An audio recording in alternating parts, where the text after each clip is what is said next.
Everyone, just wanted to take a moment to kind of preview what we're going to be talking about this week during our Bible study Wednesday night. Talking about Obadiah, and we get to the end of the chapter. And as we talked about last week, Christ is coming again as a judge to judge the world.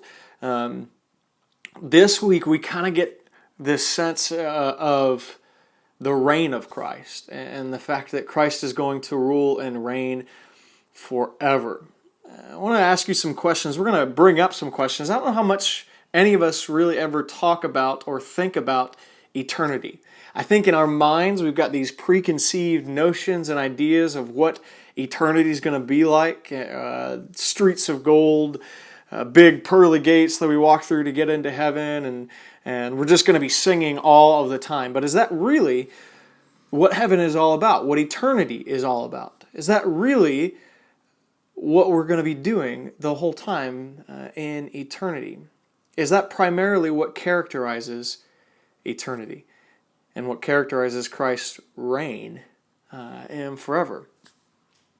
We're going to find out as we walk through this final part of the book of Obadiah again, and prayerfully, hopefully, as we've walked through this, you've been encouraged that you've found in this little book, this obscure minor prophet, you've found some sense of new awe and wonder for what is contained in the Old Testament, and the necessity of it and how awesome it is, and the things that we find in it. And so we're excited to be together again one last time in this book before we move on to some stuff revolving around Easter. But thinking about eternity, thinking about heaven.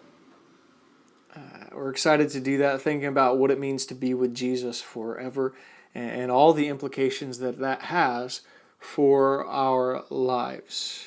And I'll say it this way. This is kind of a key phrase that I'll use as we do this. A longer, stronger view of eternity produces a longer, stronger view of Christ today.